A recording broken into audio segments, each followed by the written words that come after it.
안녕하세요. 오늘도 사연살롱을 찾아주셔서 감사합니다. 저는 고등학생과 중학생 자녀를 각각 두고 있는 40대 중년 여성이에요. 이 나이까지 누구랑 크게 싸워본 적도 없고 손가락질 받을 만한 일 한번 하지 않고 그야말로 지극히 평범하게 살아왔는데 얼마 전 제 인생의 가장 큰 격변을 겪고 제2의 삶을 마주하고 있는 여자랍니다. 어떤 이야기부터 들려드려야 할까요? 우선 제 유년 시절 얘기부터 해드려야겠네요.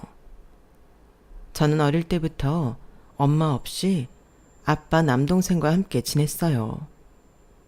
엄마는 돌아가신 건 아니고 가출을 하셨다고 해요. 엄마의 얼굴이 기억나지 않으니 꽤 어릴 때 집을 나가셨던 거겠죠. 엄마가 남편과 자식 둘을 두고 집을 나갔던 건 아주 복합적인 이유가 있었던 것 같아요. 우선 아빠보다 10살이나 어렸던 엄마는 21살이라는 어린 나이에 결혼도 하지 않은 상태에서 저를 낳으셨어요. 그 당시 분위기로 봤을 때 사람들의 손가락질을 많이 받았겠죠. 외할머니조차 엄마를 창피하다며 내놓은 자식 취급했다고 하더군요. 이제 갓 20대가 된 어린 소녀가 가족들과도 절연하고 나이 많은 남자와 밤새 울어대는 아이 앞에서 뭘 어떻게 해야 하는지 아무것도 몰랐을 거예요. 하지만 가혹한 일이 소녀에게 또 일어났어요. 첫째 딸을 낳고 몸도 제대로 다 풀지 못한 상태에서 둘째를 임신하고 말았던 거죠. 어쩔 수 없이 또 출산을 했고 이번에는 남자아이를 얻었어요. 하지만 둘째는 태어날 때부터 다리가 이상했어요. 발목이 돌아가 있었고 장애를 갖고 태어난 거죠. 나이 많은 남편은 소녀에게 뭐라고 말을 하지는 않았지만 그녀는 자기가 장애아이를 낳았다는 현실에 아주 큰 충격을 받은 듯 했어요. 결국은 이 모든 상황을 받아들이지 못하고 어두운 밤 작은 짐만 챙겨 그 집을 나오고 말았던 거예요. 아빠는 당장 자기 앞에 놓인 핏덩이 두 자식과 살아갈 날들이 막막했겠죠. 주변에 딱히 도움을 청할 만한 것도 없었고요. 우리 사정을 딱히 여긴 같은 동네 아주머니가 도와주셔서 아빠는 겨우 시간을 내어 공사판에 가서 막노동이라도 할 수 있었어요. 제가 어릴 적 기억이 있은 후부터 아빠는 농사를 짓기 시작하셨어요. 아빠 땅은 아니었지만 꽤 성실하게 농사일을 하셨던 걸로 기억해요. 그렇게 부족하지만 따뜻한 아빠의 볼살핌 아래 저희 남매는 물먹은 콩나물처럼 무럭무럭 자랐죠. 아무래도 다른 친구들과 집안 사정이 다르다는 것을 일찍 눈치챈 저와 남동생은 슬프게도 철이 일찍 들어 모난 행동은 한 번도 하지 않았어요. 남동생이 장애인이라며 동네 아이들한테 놀림받고 맞아도 저희는 아빠한테 한 번도 이른 적이 없었죠. 당연히 그런 나쁜 동네 아이들에게 맞서 대들지도 않았고요. 억울하고 슬펐지만 저와 남동생은 서로를 의지하며 힘든 어린 시절을 다 견뎌냈어요. 그렇게 저는 겨우겨우 고등학교까지 다닐 수 있었지만 집안 사정을 봤을 때 대학 진학은 무리였죠. 그러다 아는 지인이 숙식 제공을 해주는 회사 일을 소개해줬고 그렇게 홀로 서울로 떠나게 되었어요. 1살 차이인 남동생은 결국 장애 때문에 중학교도 졸업 못하고 말았어요. 대신 일찍이 아빠의 농사일을 도와주며 느리지만 큰 도움을 주는 아들이 되었죠. 제게 서울은 너무 화려하고 시끄러운 곳이었어요. 사람들은 왁자지껄 몰려다녔지만 저는 반대로 혼자여서 몹시 외로운 곳이었죠. 회사 일은 어렵지 않은 공장 수준의 단순 업무였어요. 기숙사방은 4명이서 같이 썼는데 교대 근무라 다 같이 모여 밥 한 번 먹기 힘들었어요. 그래도 고졸 수준의 제가 지금 할 수 있는 최고의 일자리라고 생각하며 열심히 했어요. 그렇게 서울에서의 3년이라는 시간이 흘렀어요. 한 번은 같이 일하는 친구와 오랜만에 고기를 먹으러 가기로 했어요. 월급날이라 기분이 좋았거든요. 친구가 데려간 곳은 크지 않았지만 오후 5시에 가는데도 거의 빈자리가 보이지 않더군요. 선영아, 메뉴판 봐봐. 여기 엄청 비싸다. 야, 이 촌년아. 요즘 고깃값 다 이 정도는 해. 조용히 하고 있어. 밖에서 외식하는 일이 거의 드물었던 저는 삼겹살 1인분이 그렇게 비싼 줄 몰랐던 거예요. 낮은 목소리로 친구에게 그날 받은 월급 다 여기서 털리는 거 아니냐며 볼멘 소리를 하는 중이었죠. 조이제, 조용히 좀 해. 쪽팔려 죽겠어. 비싼 거 아니라고. 어쩔 수 없이 떨리는 목소리로 삼겹살 2인분을 주문했고 친구의 타박은 계속되었죠. 잠시 후 주방에서 한 남자가 산더미같이 어마어마한 양의 고기를 들고 저희 테이블로 뚜벅뚜벅 걸어왔어요. 아무것도 모르는 제가 봐도 그건 2인분이 아니었어요. 저기요. 저희 20인분 아니고 2인분 시켰는데요. 알아요. 다 들었어요. 네? 그런데 무슨 고기가 이렇게 많아요? 제가 쏘는 거니까 많이 드세요. 네? 그쪽이 왜 고기를 쏴요? 저와 친구는 놀란 토끼 눈이 되어 그 남자를 쳐다봤어요. 저는 이 식당 사장입니다. 고인은 아니지만 이 테이블 뒤쪽에서 뭘 정리하고 있다가 두 분 대화를 우연찮게 엿들었거든요. 이쪽 친구분이 고깃값이 비싸다며 걱정을 많이 하시더군요. 저는 너무 부끄러워서 금방 얼굴이 빨개졌어요. 조용히 말한다고 한 건데 다 들렸나 봐요. 죄송해요. 아니에요. 몰래 들은 제가 잘못이죠.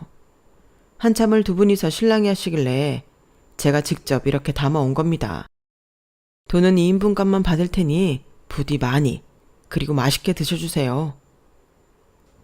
저희는 어안이 벙벙해져서 서로를 쳐다볼 수밖에 없었어요.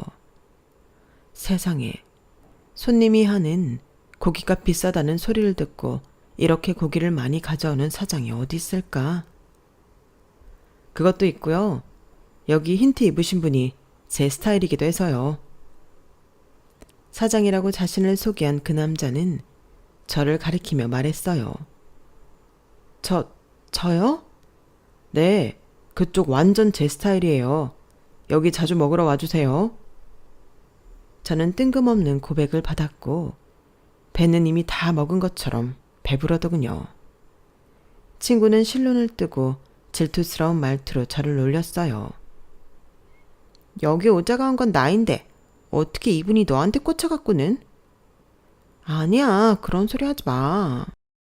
저는 손사래를 치면서도 내심 기분이 좋았어요. 남자가 제게 그렇게 직접적으로 마음을 표현한 게 처음이었거든요. 아무튼 배고팠던 저와 친구는 20인분 같은 2인분을 다 먹어치웠어요. 저희가 먹는 동안에도 사장님은 힐끗 쳐다보더군요. 계산을 하려고 자리에서 일어나 카운터로 향했어요. 역시나 사장이라는 분이 와서 계산을 해줬어요. 연락처 주고 가시면 그 2인분 값도 안 받을게요. 야, 조이제, 너 어떻게 할 거야? 너 연락사 주면 그냥 공짜로 해주신대. 저는 어쩔 수 없이 연락처를 남기고 가게를 나왔고 기숙사에 올 때까지 친구의 호들갑에 귀가 먹먹할 지경이었어요. 야, 너 이런 고백 받은 적 있어? 어떻게 이렇게 직접적으로 좋다고 할 수 있어? 저 사장님 장난 아니다. 연락 오면 어떡할 거야? 받을 거야? 만나자고 하면 만날 거야? 사귈 거야? 아우, 좀 정신 사나워. 나도 뭐가 뭔지 모르겠어. 아직 연락 온 것도 아니잖아. 나도 몰라. 잠자리에 들 때까지 아까 일이 생각나서 심장이 두근거렸어요. 다음날 일하는데도 계속 생각이 나더군요. 그리고 며칠 뒤 정말 그 사람한테 연락이 왔어요. 언제 쉬어요? 가게에 한 번 더 오세요. 맛있는 거 따로 해줄게요. 저는 그 뒤로 친구를 데리고 가기도 하고 혼자 식당을 찾기도 했어요. 그게 계기가 되어 저희는 정식으로 교제하게 되었죠. 제 첫 남자친구였어요. 남자친구는 오후 5시에 가게를 오픈해 새벽 1~2시나 돼서야 문을 닫았어요. 하지만 저도 교대 근무를 하는지라 오전에 퇴근하는 날이 있어 종종 데이트를 할 시간이 있었죠. 대부분은 남자친구 가게에 있다가 오픈 준비까지 도와주고 헤어질 때가 많았지만 그래도 함께 있다는 게 너무 좋았어요. 제 첫 남자친구이자 첫사랑이었으니까요. 이제야, 우리 그냥 결혼할까? 결혼? 오빠네 부모님이 허락하실까? 저는 그동안 저희 집안이 딱히 부끄럽거나 하지는 않았는데 결혼이라는 큰 이벤트를 앞두고 있으니 우리 아빠와 남동생을 받아들이지 못할 사람들도 있을 수 있겠다 라는 생각이 들더군요. 게다가 엄마도 안 계시니 더 환영받지 못할 수 있겠다고 생각했어요. 걱정하지 마. 그런 건 오빠가 알아서 할게. 결국 오빠는 제 손을 잡고 집에 인사를 가자고 했어요. 밖으로 튀어나올 것 같은 심장을 부여잡고 오빠 집 앞에 서 있었죠. 아버님은 부재 중이었고 어머님만 팔짱을 끼고 계시더군요. 이 아가씨가 조이제 씨? 안녕하세요. 처음 뵙겠습니다.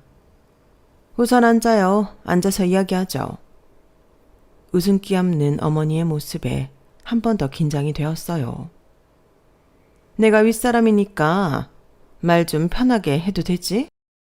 네, 말씀 편하게 하세요. 정수가 오늘 제발 집에 있어달라고 부탁을 해서 있긴 했는데 진짜 이렇게 올 줄은 몰랐네. 놀래켜드린 거라면 죄송합니다. 그쪽 집안 상황은 정수한테 어느 정도 들었어. 어머니는 어릴 때부터 안 계시고 아버지랑 다리 불편한 남동생은 시골에서 농사일 한다면서? 네. 그리고 아가씨는 무슨 들어보지도 못한 곳에서 일하고 있다면서? 아, 네. 우리 집 얘기도 정수가 했는지는 모르겠지만 정수 아빠 피은행에서 지점장까지 하다 명퇴한 분이야. 알다시피 정수는 지금 유명한 식당 운영하는 사업가고 우리도 뭐 엄청 잘났다고 하긴 뭐하지만 그래도 아가씨가 좀 양심 없는 것 같지 않아? 엄마, 처음 만났는데 뭘 그렇게까지 얘기해. 넌 좀 가만히 있어. 내가 무조건 반대를 하겠다는 게 아니야. 이 아가씨가 어느 정도 주제 파악을 하고 있나 궁금한 거지. 제가 부족하다는 것 알고 있습니다.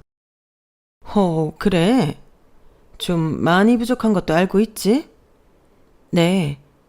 그래서 사실 오빠랑 결혼 얘기 오갈 때부터 부모님 눈에 제가 차지 않을 것 같아서 저도 걱정 많이 했고요. 하지만 제가 부족한 만큼 더 잘하겠습니다. 정말 잘하겠습니다. 어머님과 오빠는 다소 놀란 듯한 눈치였어요.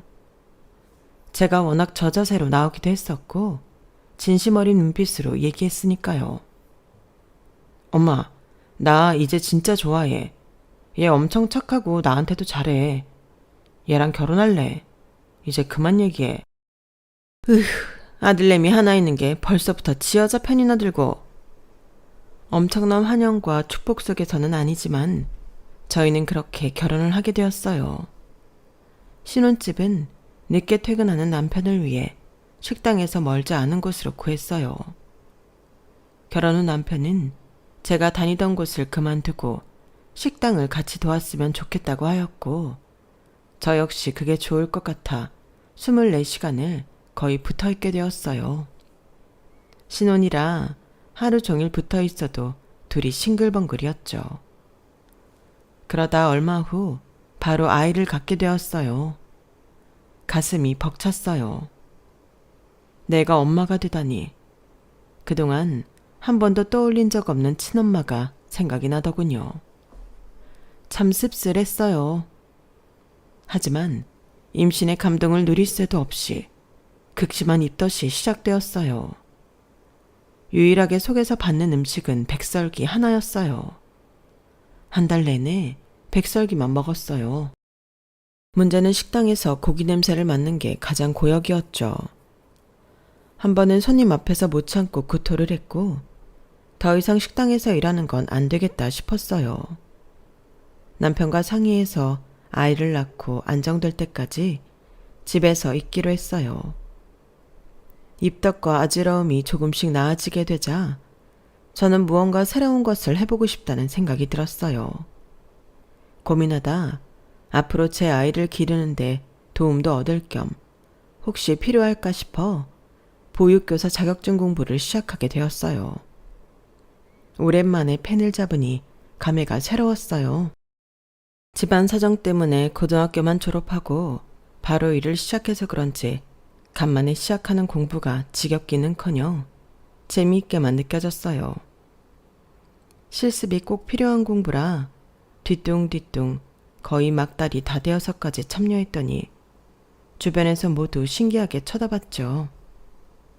출산 전날까지도 공부를 하다 병원에 갔어요.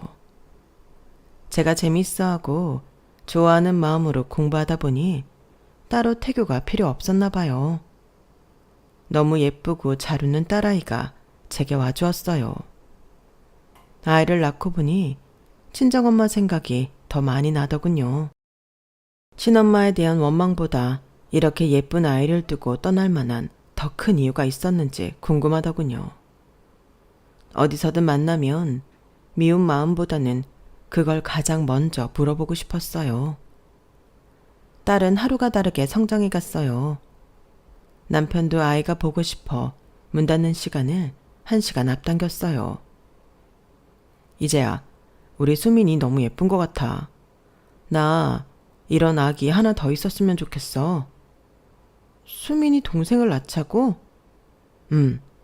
지금은 고생스럽겠지만 수민이 이렇게 어릴 때 하나 더 낳아서 같이 기르고 키우면 더 낫지 않을까 싶어. 아기가 이렇게 예쁜지 몰랐어. 딸바보가 된 남편은 아기를 더 낳자며 저보다 더 서두르더군요. 그렇게 저희는 2살 터울로 수민이 동생을 또 갖게 되었어요. 둘째 수진이 역시 딸이었어요. 남편의 눈에서는 꿀이 2배로 뚝뚝 떨어졌어요. 이제야 정말 내 가족이 생겼다 싶었어요. 내 식구가 이렇게 영원히 행복할 것 같았어요. 하지만 제 인생이 제 마음대로 되는 건 절대 아니더군요. 아이들이 어느 정도 큰 뒤로 저는 다시 남편의 식당에 나가 일손을 보탰어요. 하지만 결혼하고 10년도 더 넘어 하루 종일 붙어 있다 보니 시들시들해지는 게 부부 사이더군요. 남편은 날이 갈수록 말수가 줄어들고 저를 그냥 직원으로 대하듯이 하더군요. 다른 직원이나 손님 앞에서 제게 무안을 주는 횟수도 많아지고요. 저는 남편에게 진지하게 이야기했어요. 나 이제 식당 그만 나오고 싶어. 나 다른 일 할래. 당신이 무슨 일 할 줄 안다고 딴 데를 간다고 그래. 나 계속 보육교사 공부 안 놓고 있었잖아. 실습까지 몇 번이나 했는데 계속 기회만 보다가 지금까지 온 거잖아. 나 이제는 정말 아이들 돌보는 일 하고 싶어. 식당 말고. 나는 뭐 이거 하고 싶어서 하냐? 그냥 처자식 먹이고 입히려고 하는 거지. 그게 네가 그냥 하고 싶어 하는 거지. 돈이라도 되냐는 말이야. 나 여기 있어도 당신 하루 종일 나한테 말 한마디 안 걸고 나도 숨 막혀. 당신도 솔직히 좀 떨어져 있고 싶잖아. 안 그래? 남편은 대답도 못하고 땅만 쳐다보고 있더군요. 무언의 긍정표시였죠. 어쨌든 저는 10년 넘게 남편과 함께한 식당에 그만 나가기로 했고 어린이집이나 유치원 쪽으로 일자리를 알아보기 시작했어요. 하지만 그것도 더 미뤄지고 말았어요. 마침 시부가 병으로 돌아가시고 만 거죠. 시부가 옆에 없자 시몬은 항상 저를 먼저 찾기 시작했어요. 시댁은 우리 집에서 1시간 정도 떨어져 있는 거리에 있는데 시몬은 거의 매일 제가 집에 오기를 바라셨어요. 저를 부르는 이유는 다양했어요.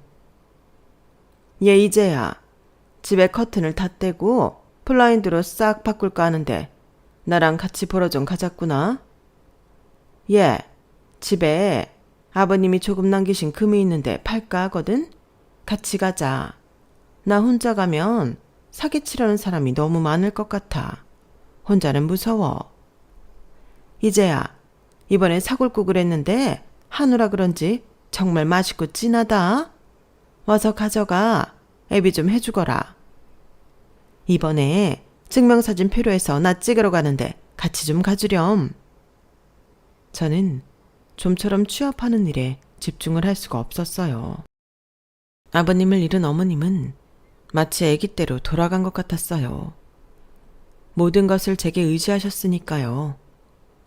의지라고 하기에는 너무 사소한 것조차 제게 맡기시는 정도였죠. 그런 와중에 반갑게 일손을 필요로 하는 어린이집에서 연락이 왔어요. 면접을 보고 2주일 뒤 출근을 약속했어요. 제 인생 처음으로 제가 원하는 공부를 하고 원하는 것을 해보는 계기가 된 거죠. 이제 어머님께는 거리를 둘 수밖에 없는 좋은 이유가 생겼어요. 어머니는 제 취업을 탐탁치 않아 했지만 어쩔 수 없이 받아들이는 눈치더군요. 외로워하는 시모를 위해 저는 작고 귀여운 강아지를 데려와 안겨드렸어요. 아우, 이 나이에 이 새끼 강아지를 어찌 키운다고. 난 못 키워. 데리고 가. 어머니가 이 강아지 잘 돌봐주시면 적적한 것도 많이 좋아지실 거예요. 많이 예뻐해 주세요. 그 후 제 예상대로 시몬은 반려견 키우는데 푹 빠졌고 저를 찾는 횟수도 점점 줄어들었죠. 저는 가벼운 마음으로 어린이집에 출근을 시작했어요. 아무것도 모르는 아이들이 소리를 지르고 다녀도 밥 먹다가 이것저것 흘려도 배변 실수를 해도 다 너무너무 귀여웠어요. 저도 제가 이렇게 아이를 좋아하는 사람인 줄 여태껏 모르고 살았던 거예요. 어린이집에서 일하는 것 자체가 즐거우니 집에 와서도 할 말이 많았어요. 청소년이 된 두 딸은 밝아진 제 표정이 반갑다며 매일 어린이집에서 일어나는 일들을 빠짐없이 다 들어주었어요. 하지만 남편과는 여전히 소원했어요. 남편은 한낮까지 실컷 자다가 오후 3시쯤 주섬주섬 식당 갈 준비를 하고는 했어요. 밥도 거의 집에서 먹지 않았죠. 남편은 이제 딸아이들에게도 큰 관심을 두지 않았어요. 날이 갈수록 아이들과 남편의 거리가 멀어지는 게 보였어요. 직장에서는 너무 즐겁지만 가족 간에 공백이 생기니 마음 한켠이 늘 쓸쓸했어요. 저는 남편을 위해 맛있는 밥상도 차려보고 여행 가자고 제안도 해보고 옷을 사다 줘보기도 했지만 남편은 항상 시큰둥하게 반응할 뿐이었어요. 하지만 얼마 뒤 그 이유를 알 수 있었어요. 남편에게 여자가 생겼다는 것을요. 아마 식당에 자주 오는 손님인데 장사가 끝날 때까지 기다렸다가 심야 데이트를 즐겼었나 보더군요. 저는 남편의 외도를 알고 너무 놀라 어떻게 해야 할지 판단이 서지 않았어요.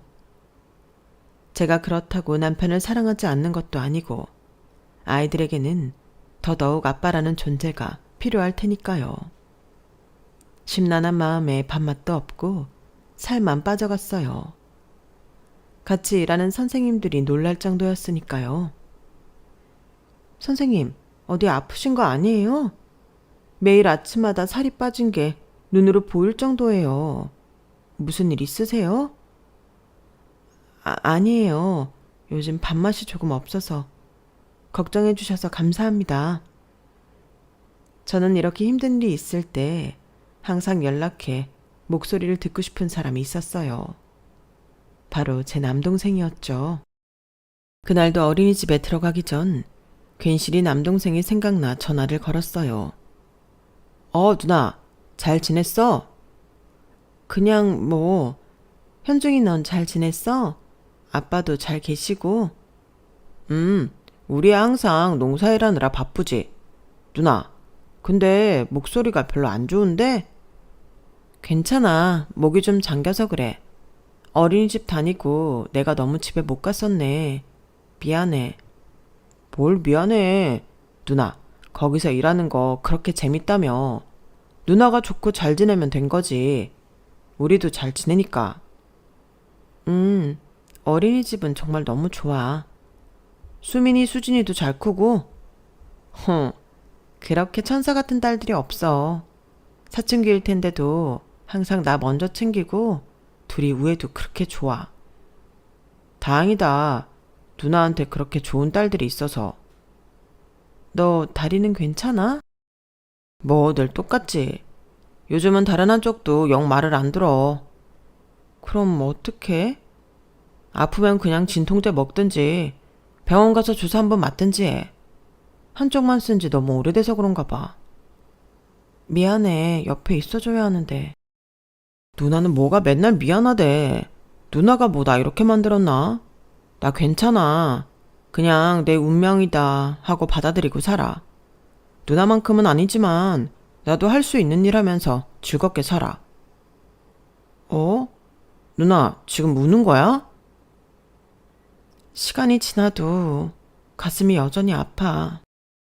현중이 너만 생각하면 착하고 잘생긴 내 동생. 다리만 멀쩡했으면 학교 공부도 끝까지 하고 장가도 가고 아이도 낳고 더 행복하게 살 수 있었을 텐데. 누나한테만 그런 기회가 온 것 같아서 너무 미안해. 아이 참, 누나 진짜 괜찮다니까. 나도 이제 나이가 30이 넘었는데. 나도 그렇지만 너는 누워서 젖도 못 댔을 때 엄마가 집을 나가서. 아빠가 물론 우리를 잘 길러줬지만 너 맨날 놀림받고 학교도 잘 못 가고 그랬잖아. 어릴 때 너 그림 그리는 거 좋아해서 화가 되고 싶다고 했는데 그 훌륭한 손으로 지금 농사일이나 하고. 누나가 어리석었어. 그때 그냥 서울 올라오지 말고 거기서 너랑 있을걸. 내가 더 도와줬어야 하는데 정말 미안해. 저는 갑자기 밀려오는 슬픔을 주체하지 못하고 동생에게 쏟아내고 말았어요. 아마 복잡한 심정이었던 것 같아요. 동생이랑 아빠까지 죄스러운 마음으로 시골에 두고 올라온 서울에서 평생 행복할 줄 알았는데 남편의 외도를 알아버린 지금 손에 잡히지 않는 것을 억지로 붙들고 있는 느낌이었거든요. 그러면서 기억 속 과거일까지 한꺼번에 몰려와 제 마음을 휘집더군요. 저의 오열의 동생은 오히려 오빠처럼 위로해줬어요. 누나가 요즘 마음이 좀 힘든 일이 있나 보다. 그래서 도미노같이 예전 일까지 다 꺼내서 뭐가 더 슬픈지 나열하는구나. 맞아. 네 말이 맞아. 그런 것 같아. 누나, 말하기 곤란한 일이면 말 안 해도 돼. 그런데 누나 뒤에 항상 내가 있어. 너무 힘들면 이렇게 전화해서 울어도 돼. 다만 내 다리 때문이면 그만 울어도 돼. 난 이제 정말 괜찮아. 누나 너무 주책이었다. 미안해. 나 이제 어린이집 들어가 봐야겠다. 그래 누나. 오늘도 즐거운 하루 보내고 밥 잘 먹고 좋은 생각 많이 하고. 알았지? 조이제 화이팅. 알았어. 조현중도 화이팅. 착한 남동생과 통화 후 눈물을 마저 닦고 뒤돌아 섰을 때였어요. 어머, 아린이 할머님 안녕하세요. 맞벌이를 하고 있는 엄마 아빠 대신 항상 손녀의 등하원을 도와주고 계시는 아린이 할머니가 놀란 눈으로 저를 보고 계셨어요. 실례했습니다, 아린이 할머니. 제가 아린이 데리고 들어갈게요. 우는 모습을 들켰던 저는 민망했죠. 얼른 아린이를 데리고 들어가려고 할 때 할머니가 제게 말을 거셨어요. 저 조이제 선생님 동생분 성함이 조현중인가요? 네, 제 통화 소리가 좀 컸나 보네요. 죄송합니다. 아니요, 몰래 들은 제가 더 죄송하죠. 그런데 동생분 편찮으신데라도 저랑 1살 터울인데 태어날 때부터 한쪽 다리 장애를 가지고 태어났어요. 누나로서 항상 그게 마음이 아팠고요. 지금은 고향에서 아버지 농사일을 도와주고 있어요. 동생이지만 참 성승이 고운해해요. 혹시 아버님 성함이 조명훈 씨는 아니죠? 네? 저희 아빠를 아세요? 성함이 조명훈 맞는데요? 아린이 할머니는 너무 놀라 입을 다물지 못하셨고 저는 어안이 벙벙해서 아린이와 할머니를 번갈아 쳐다봤어요. 저 이따 아린이 하원시키고 저녁에 시간 되시면 잠깐 선생님이랑 이야기 좀 나눌 수 있을까요? 이따 저녁에요? 네, 알겠습니다.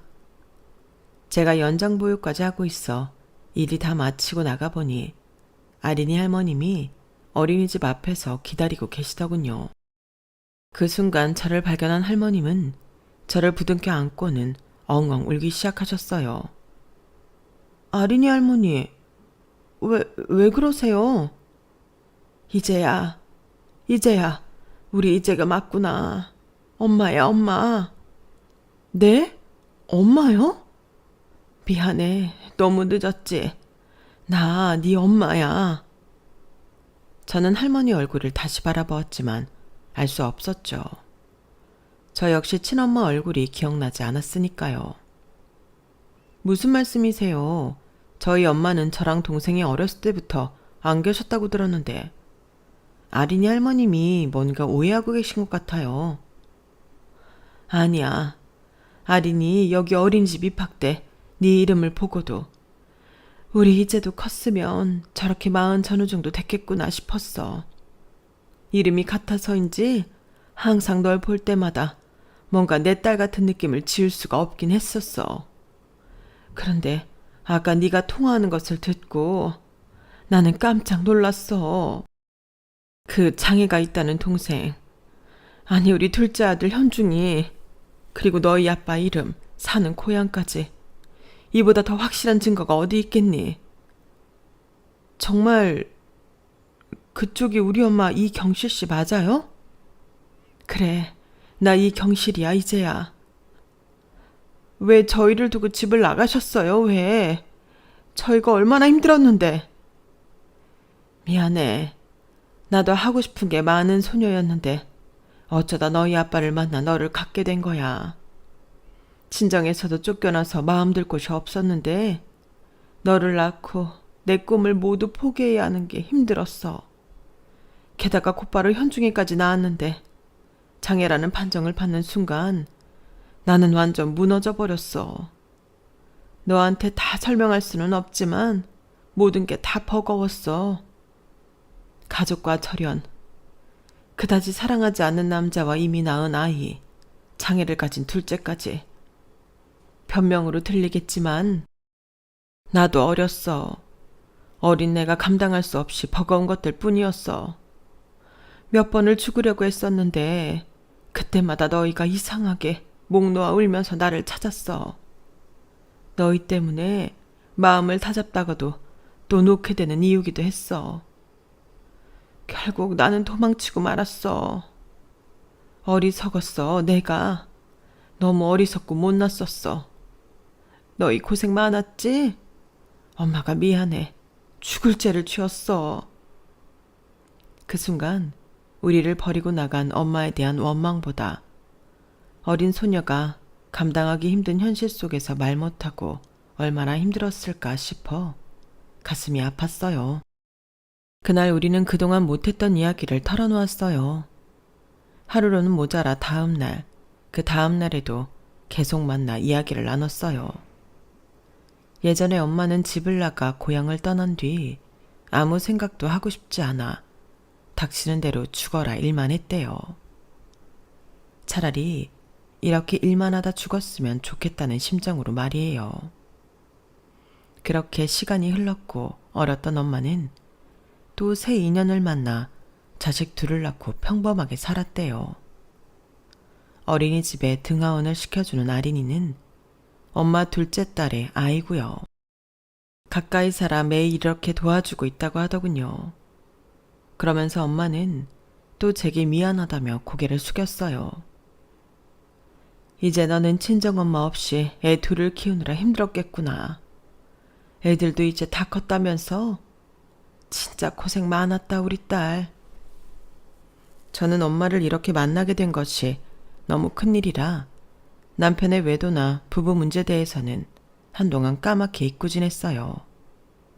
어느 누구에게도 엄마를 찾았다는 말을 하지 않았어요. 그렇게 몰래 엄마와 연락을 하고 지난 지도 3개월이 흘렀어요. 어느 날 엄마는 제게 조용히 말했어요. 이제야 내가 늦었지만 내게 줄 것이 있어. 같이 어디 좀 갈래? 엄마는 제게 두툼한 부동산 서류와 통장 하나를 쥐어주며 말했어요. 지금 내가 내게 줄 수 있는 건 이뿐이지만 조금만 기다려. 앞으로 훨씬 더 좋은 것들 많이 해줄게. 우선 이거라도 받아둬. 이게 뭐예요?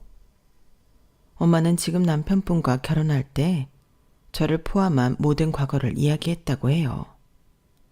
다행히 성품이 좋아 엄마를 잘 보듬어주고 살펴주는 분이었던 거죠.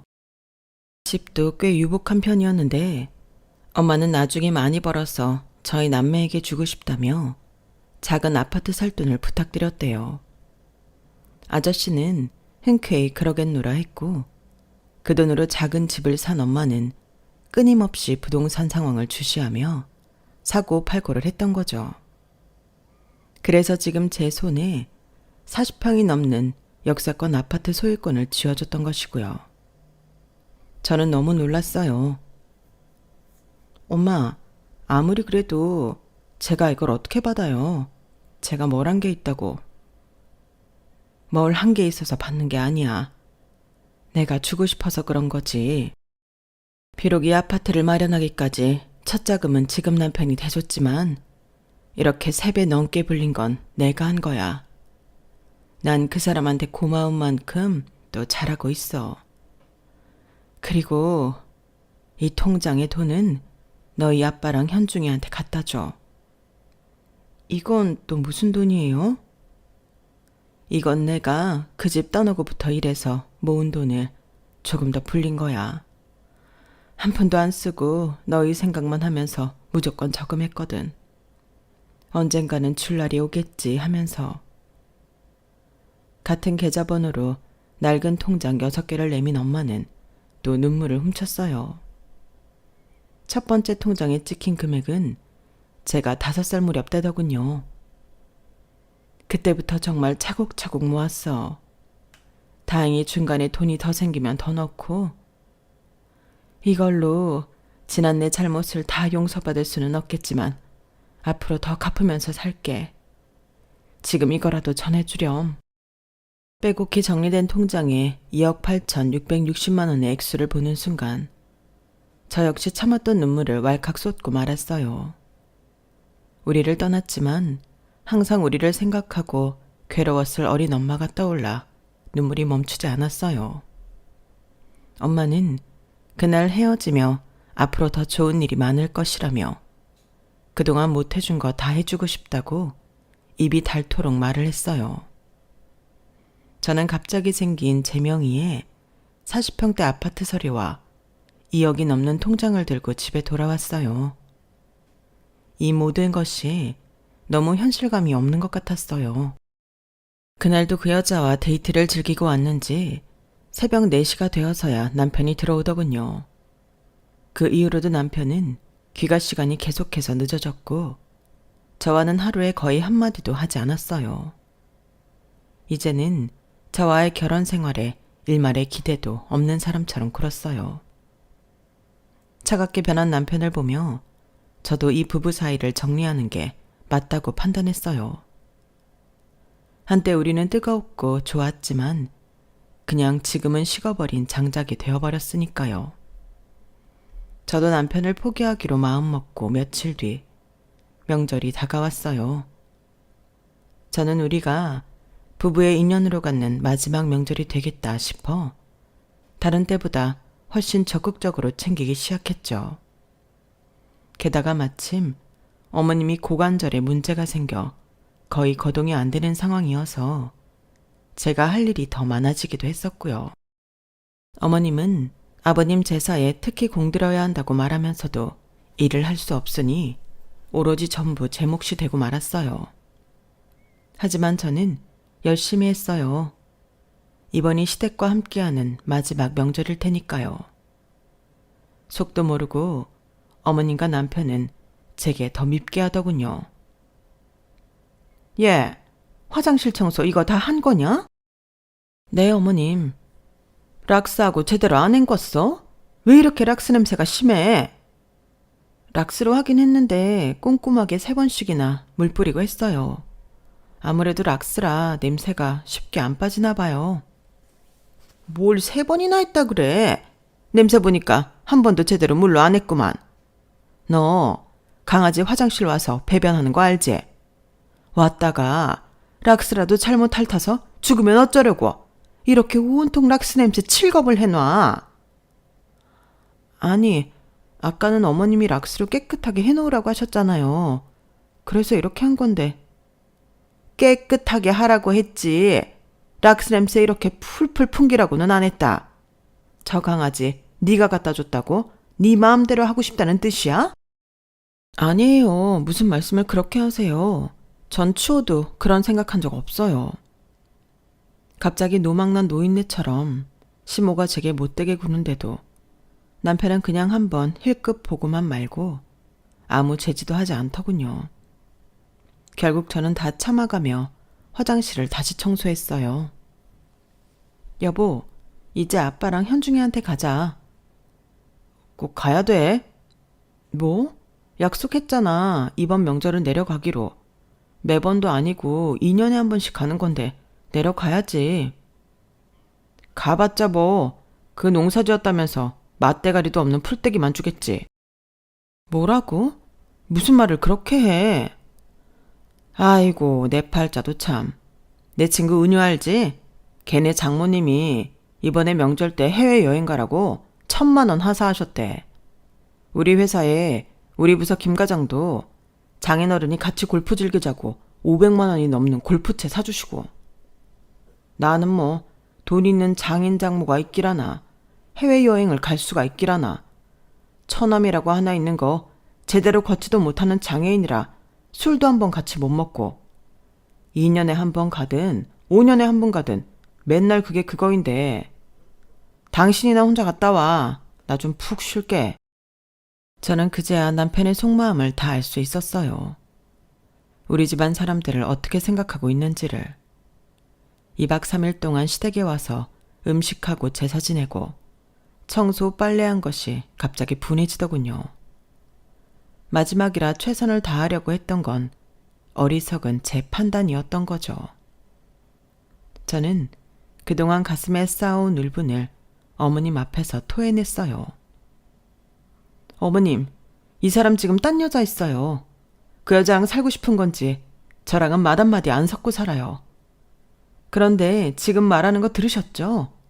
저희 아빠랑 남동생에 대해서 말하는 거. 남자가 바람피는 건 다 여자 때문이지. 네? 네가 잘했어 봐라. 남자가 왜 딴 데 눈을 돌리겠어? 저는 더 이상 정상적인 말이 안 통하는 이 모자와 1분도 같이 있고 싶지 않았어요. 다행히 옆방에서 듣고 있던 두 딸이 짐을 갖고 나오며 저를 낚아채듯이 데려갔어요. 멀어지는 저희 셋을 보며 시모는 뒤통수에 대고 소리치더군요. 저것 봐. 애들도 잘못 키워서 지엠이 감쌀 줄만 알고 애비는 아주 우습게 알지. 아주 잘하는 짓이다. 끝까지 시모와 남편은 미친 듯한 태도로 나오더군요. 시댁을 나와 두 딸과 카페에 들어갔어요. 엄마, 아빠랑 이혼해. 우리도 아빠 싫었어. 할머니도 싫었고. 오늘 보니까 더 확실히 알겠네. 둘이 헤어져도 우린 엄마랑 살 거야. 절대 아빠랑 저 집에는 안 가. 맞아. 사실 아빠 여자 있는 거 우리도 알고 있었어. 너무 티나게 그러고 다니잖아. 우리도 저런 아빠 필요 없어. 이 어린애들이 이렇게까지 마음을 쓰고 있었다는 사실에 제가 너무 미안해져 눈물을 보이고 말았어요. 언제 우리 딸들이 이렇게 컸지? 그 길로 우리 셋은 아빠와 남동생이 있는 시골로 향했어요. 가는 길에 딸들에게 먼저 친정엄마를 만나고 있었던 일들에 대해 이야기를 해주었어요. 엄마도 엄마가 있었을 텐데 우리가 한 번도 안 물어봐서 미안해. 다음번에 우리도 외할머니 만나게 해줘. 속 깊은 두 딸이 저를 또 울리더군요. 시골에 도착해서는 현중이에게 모든 것을 털어놓았어요. 동생은 오히려 저보다 더 어른스럽고 의연하게 받아들였어요. 그래, 20대 초반의 여자가 받아들이기엔 힘든 일일 수도 있었겠네. 하지만 이 모든 사정을 알고 났는데 이 2억이 넘는 돈을 어떻게 쓸 수 있겠어. 누나가 알아서 해. 기특한 남동생은 가엾은 과거의 엄마를 진작에 용서했다고 하더군요. 그 뒤로 저는 남편과 헤어지고 두 딸과 함께 친정 엄마가 준 넓고 깨끗한 아파트에서 살고 있어요. 아이들과 친정 엄마의 교류도 조금씩 많아지고 있고요. 남동생의 거절한 통장 안의 돈은 지금 제가 또 저금을 시작해 더 불리고 있는 중이에요. 나중에 어떻게 될지 모르겠지만 엄마가 그 힘든 마음을 통장에 녹여 우리를 생각했던 것처럼 제가 바통터치를 받아 차곡차곡 더 많은 돈을 저금해 줄 생각이에요. 아직은 힘들지만 언젠가 엄마와 남동생, 아빠도 한자리에서 만날 수 있는 날이 오기를 바라고 있어요. 참, 시모는 시부가 없는 집이 아무래도 크다며 팔고 강아지만 데리고 시골 어딘가로 갔다고 하네요. 전 남편은 그 여자와 새 살림을 차렸는데 제가 이혼 후 바로 큰 아파트로 이사가는 것을 보고는 계속 배 아파했다고 하더라고요. 그렇잖아도 이혼 후에도 몇 번이나 다시 제게 돌아가고 싶다며 온 연락을 다 차단했더니 자포자기하는 심정으로 그냥저냥 사는 것 같더군요. 다 인과응보인 셈이죠. 제가 있을 때 한눈 안 팔고 더 대화로 풀어나가려 했다면 상황이 달라졌을 텐데 말이에요. 저는 앞으로 하루하루가 더 감사하고 기다려져요. 아이들과 함께하는 하루에 늦게나마 곁에 있게 된 친정엄마와 함께하는 시간에 말이에요. 여러분도 가족들과 함께 행복하시길 바라며 제 이야기는 여기서 마칠게요. 건강하세요. 여러분, 사연 댓글에 응원과 현명한 조언 부탁드려요. 좋아요와 구독은 저에게 큰 힘이 됩니다. 오늘도 좋은 일 가득하세요.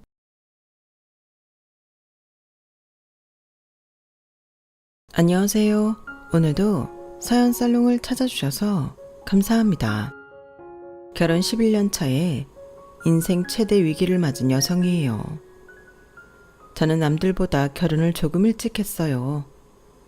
대학을 졸업하자마자 바로 식을 올렸거든요. 한창 일하고 연애하고 인생을 즐길 나이에 결혼을 선택한 데에는 나름의 이유가 있었어요. 남편 없이 고생고생해서 남매를 키워오신 엄마의 걱정을 조금은 덜어드리고 싶었거든요. 엄마는 늘 아빠 없이 자란 우리 남매가 혹여 아빠의 부재로 기죽어 살지 않을까 걱정을 하셨어요. 아빠가 없다고 손가락질 받지는 않을지, 결혼할 때 시댁 혹은 처가에서 무시당하지는 않을지 엄마의 걱정은 끝이 없었어요. 그래서 저는 하루빨리 안정된 가정을 꾸려서 남들처럼 평범하게 살아가는 모습을 보여드리기 위해 결혼을 서두르게 되었어요. 저보다 7살이 많은 남편의 나이도 결혼을 서두르게 된 이유이기도 했지만요. 그런데 결혼 11년 차가 된 지금 생각지도 못한 일이 생기면서 이혼 위기를 맞았지 뭐예요. 저희 가정에 도대체 무슨 일이 있었는지 지금부터 말씀드릴게요. 제가 중학생 때까지만 해도 저희 집은 꽤 잘 살았어요. 아빠가 의류 수출업체를 하셨는데 사업이 잘 돼서 남부러울 거 없이 살았거든요. 지방에서 고등학교를 졸업하고 무일푼으로 서울 상경에 온갖 고생을 다 하셨던 아빠는 의류 공장에서 밑바닥부터 일을 시작하셨어요. 일머리도 있고 워낙 부지런해서 공장 식구들 사랑을 받았던 아빠는 경력에 비해 일찍 재단사가 되었어요. 저희 엄마랑 만난 건 그 무렵이었죠. 사설학원에서 의상 공부를 했던 저희 엄마는 명동에 있는 의상실에서 일을 하고 있었어요. 그러다 외할아버지 도움으로 남대문 도매상가에 의류 매장을 내게 되었어요. 자체적으로 제품을 제작하려면 옷공장이 필요했고 그때 찾게 된 곳이 저희 아빠가 일하던 공장이었어요. 부모님은 젊은 재단사와 옷가게 여주인으로 만나게 된 거죠. 나이대도 비슷하고 한창 젊은 피가 끓던 시절인지라 아빠와 엄마는 금세 가까워지게 됐고 주변 사람들 몰래 연애를 시작했어요. 엄마가 하던 옷가게는 남다른 디자인으로 생각보다 일찍 궤도에 올랐고 몇 년 뒤 서울은 물론 지방 곳곳에 소매 매장을 내게 되었어요. 그 과정에서 자체 브랜드를 만들어 라벨 작업도 하고 나름 가게 매뉴얼을 만들었죠. 예를 들면 서울 신촌에 있는 매장에서 옷을 사도 전주에 있는 매장에서 교환이나 반품을 할 수 있었어요. 지금은 이런 시스템이 그리 놀랍지 않겠지만 35년 전에는 정말 획기적인 시스템이었죠. 각 지역 매장마다 사장이 다른데 어떻게 이런 시스템이 가능했느냐? 그건 그 매장 사장들이 저희 외가 식구들이었기 때문이었어요. 한마디로 가족회사였던 거죠. 그 무렵 엄마는 아빠한테 독립을 하라고 조언을 했대요. 지금 일하는 옷공장에서는 월급에 얼마 안 되는 수당을 받을 뿐이지만 직접 공장을 운영하면 훨씬 더 큰 돈을 벌 수 있으니까요. 공장을 열 자금도 엄마가 대주고 엄마 가게 일감도 아빠 공장에 몰아주겠다고 하니 아빠로서는 이보다 좋은 제안은 없었죠. 하지만 현재 일하는 공장 사장님과의 의리도 무시할 수 없었고 무엇보다 남자 체면에 사귀는 여자 돈으로 사업을 시작한다는 게 아빠 입장에서는 받아들이기 힘들었어요. 그래서 거절을 했더니 엄마가 울먹이며 그러더래요. 나 임신했단 말이야. 자기가 번듯한 사업체라도 가지고 있어야 우리 집에 인사를 가지. 안 그래도 집에선 자기랑 사귀는 걸 알면서도 선보라고 난린데 자기는 어떻게 자기 자존심만 생각해? 난 자기가 우리 집에서 무시당하는 거 싫어. 그러니까 눈 한번 질끈 감고 공장 차리자. 나랑 뱃속의 아기를 위해서 그 정도는 해줄 수 있잖아. 결국 아빠는 공장 사장님께 솔직히 말씀드리고 용서를 구했어요. 사장님은 이미 눈치를 채고 있었다며 알겠다고 하셨고요. 그렇게 아빠는 엄마가 건네준 돈으로 만리동에 옷공장을 차렸고 저희 외가에 결혼 허락을 받으러 갔어요. 처음엔 아빠를 못마땅해 하던 외할아버지는 엄마의 임신 사실을 들으시곤 더는 반대를 안 하셨어요. 비록 엄마가 저를 임신하면서 하게 된 결혼이었지만 결혼 이후 저희 외가에서는 아빠한테 정말 잘했대요. 그도 그럴 게 아빠 공장이 잘 돼서 저희 외가에 잘했거든요. IMF 이후 경기 불황으로 옷가게가 하나둘 문을 닫게 됐을 때도 저희 아빠가 해외 시장으로 눈을 돌리면서 집안 사람들 일자리를 만들어 주었어요. 그러다 보니 아빠가 집안의 중심이 되어 그 많은 처가 식구들 생계를 이끌어 나가야 했어요. 다행히 아빠 사업은 잘 됐고 승승장구 해나갔기 때문에 명절에는 손님들로 집안이 북적였어요. 철마다 제철 과일부터 생선, 인삼은 물론 값비싼 선물도 수시로 들어오곤 했어요. 지금 생각해도 그때가 저희 집 전성기였던 것 같아요. 그러다 2000년대 초반부터 조금씩 선물이 줄어들기 시작했고 언제부턴가 집에 손님도 들지 않았어요. 어릴 땐 잘 몰랐는데 나중에 엄마한테 얘기를 들어보니 아빠 사업이 예전 같지 않아서 주변의 사람들이 떨어져 나간 거였다고 하더라고요. 그러다 결국 일이 터지고 만 거예요. 당시 제가 중학교 2학년이었고 제 남동생이 초등학교 3학년이었어요. 평소와 같이 잠자리에 들었는데 안방에서 엄마 목소리가 들리는 거예요. 정확히 들리지는 않았지만 아빠랑 통화를 하는 것 같았어요. 엄마는 평소와 달리 격양된 목소리로 소리를 질렀고 잠시 뒤 흐느끼며 우는 소리가 이어졌어요. 엄마 울음소리에 안방으로 달려가 보니 엄마가 주저앉아 울고 있더라고요. 엄마 앞에는 붉은 글씨로 최후 독촉장이라고 적힌 고지서와 서류들이 여러 장 널브러져 있었어요. 엄마, 울어? 이건 다 뭐야? 넌 신경 쓸 거 없어. 어떻게 신경을 안 써? 방금 아빠랑 통화한 거지. 아빠는 왜 집에 안 오는데? 우리 집 망하는 거야? 그런 거냐고. 그러자 엄마가 제 손을 꽉 잡고 말했어요. 지훈아, 엄마 말 잘 들어. 이제 아빠 집에 안 와. 지금부터는 너랑 엄마랑 지훈이랑 셋이 살게 될 거야. 그게 무슨 소리야? 아빠는 어디 갔는데? 엄마는 눈물을 훔치고는 단호한 표정으로 말했어요. 가서 네 짐부터 싸. 내일이면 이 집도 비워줘야 되니까. 어서. 부자가 망해도 3년은 간다지만 저희 집은 그럴 정도의 부자는 아니었나 봐요. 아빠 사업이 망하자마자 저희 집은 집도 없이 거리로 쫓겨나게 되었거든요. 저희 집이 잘 될 때는 문지방이 닳도록 드나들던 친척들을 저희 집 소식을 듣자마자 연락부터 끊었어요.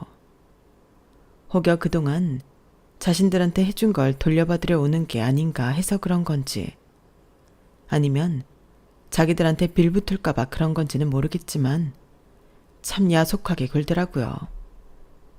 하루아침에 사라진 아빠 대신 엄마는 저희 남매를 키우느라 정말 고생이 많으셨어요. 그나마 다행인 건 남겨진 저희 가족한테 아빠가 남긴 빚을 받으러 오는 사람들은 없었다는 거예요. 네 아빠가 빚을 떠안고 가기로 했으니까 그런 거지. 아빠는 지금 어디 있는데? 몰라. 회사할 때 알고 지냈던 남미 쪽 지인한테 갔다는 소리도 있고 미국으로 갔다는 소리도 있는데 네 아빠가 직접적으로 말한 게 아니니까 알 수 없지. 아빠는 끝까지 가장의 의무를 다하겠다고 우리 가족을 버리고 떠나신 거였지만 솔직히 저는 아빠의 그런 결정을 이해할 수가 없었어요. 아무리 힘들어도 가족은 함께 있어야 한다고 생각했거든요. 마치 아빠한테 버려진 기분이 들어서 어린 마음에 아빠에 대한 미움이 생겼던 것 같아요.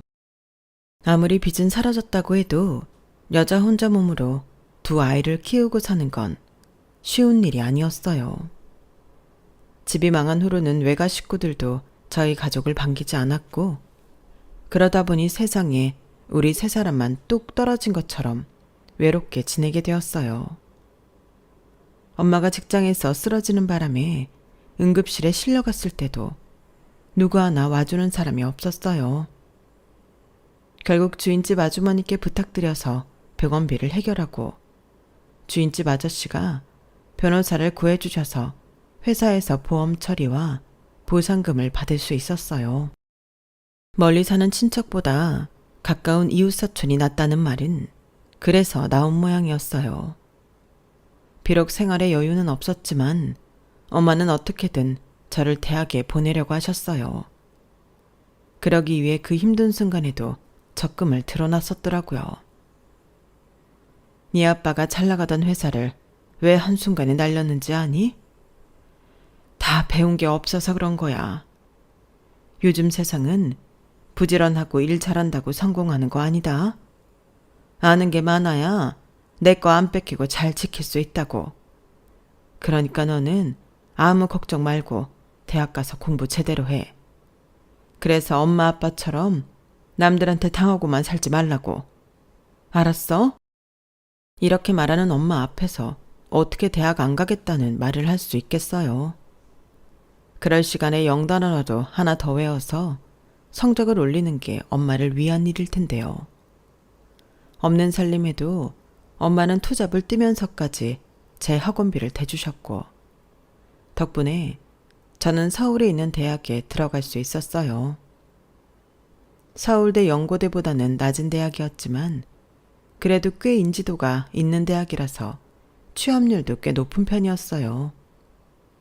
친구들은 제게 고등학교 3학년 때까지 죽어라 공부만 했는데 이제 숨 좀 돌려도 되지 않냐고 했지만 다른 사람은 몰라도 저는 그러면 안 될 것 같았어요.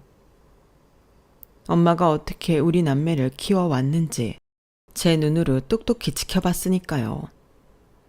엄마는 화장품도 정품을 사서 쓰는 일이 거의 없을 정도였어요. 늘 주위에서 얻은 샘플을 아껴서 쓰곤 하셨죠. 저희 남매한테는 오리털 점퍼를 사주시면서도 자기 자신은 한겨울에도 솜이 들어간 패딩으로 버티셨어요. 그것도 너무 오래 입어서 숨이 다 죽은 패딩을요. 예, 이게 보기엔 이래도 엄청 따뜻해. 내가 옷가게를 몇십 년을 한 사람인데 옷에 대해 모르겠니?